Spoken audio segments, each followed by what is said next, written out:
YS Jaganmohan Reddy గారి మీద గురి చూసి నవరగాంతాన్ని కొట్టాలని ఒక ప్రయత్నం చేశారు. ఆ దేవుడు ఆశీస్సులు, ప్రజల ఆశీస్సులు నాకున్నాయి, ఎవరికి భయపడాల్సినటువంటి అవసరం లేదని చెప్పి జగన్మోహన్ రెడ్డి గారు పదే పదే చెప్తాడు. ఆ దేవుడు ఆశీస్సులు, ప్రజల ఆశీస్సులు ఉన్నాయి కాబట్టే ఆ రోజు ఎయిర్పోర్ట్లో పాదయాత్ర టైంలో ఆయన్ని మెడ మీద కత్తితో పొడవాలని చెప్పి ప్రయత్నం చేస్తే అది భుజానికి తగిలి ఆయనకి ఎటువంటి ప్రమాదం లేకుండా బయటపడ్డాడు. ఈరోజు ఒక రాయితో దాడి కాదు అది, దాన్ని చాలా పకడ్బందీగా ఒక వ్యూహం ప్రకారం గురి చూసి నవరగాంతాన్ని కొట్టాలని చెప్పి గుండుతో ప్రయత్నం చేశారు.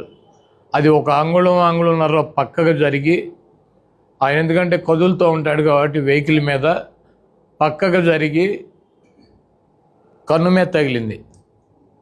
ఈరోజు దాన్ని ఖండించాల్సినటువంటి పెద్దలు సంస్కారహీనంగా జగన్మోహన్ రెడ్డి గారు దాడి చేయించుకున్నారని చెప్పి చెప్పుకునేటువంటి పరిస్థితి.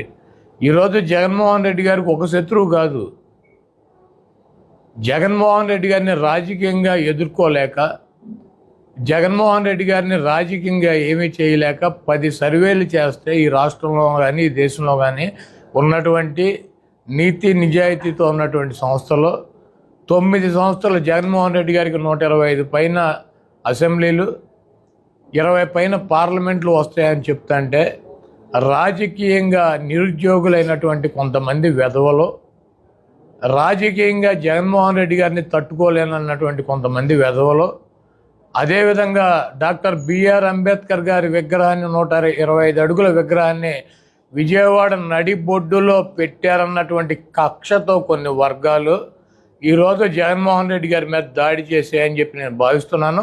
డెఫినెట్గా అంత దమ్ము ధైర్యం ఒక ముఖ్యమంత్రి మీద దాడి చేయాలి అంటే ఆ రకంగా ఒక ముఖ్యమంత్రి ప్రాణాలు తీయటానికి కూడా వెనకాడనటువంటి పరిస్థితి ఉందంటే దీని వెనక చాలామంది పెద్దలు ఉన్నారు. వాళ్ళు ఇచ్చినటువంటి ధైర్యం కావచ్చు, వాళ్ళు ఇచ్చినటువంటి సొమ్ము కావచ్చు, ఈరోజు జగన్మోహన్ రెడ్డి గారి మీద నిన్న దాడి జరిగిందని చెప్పి నేను భావిస్తున్నాను.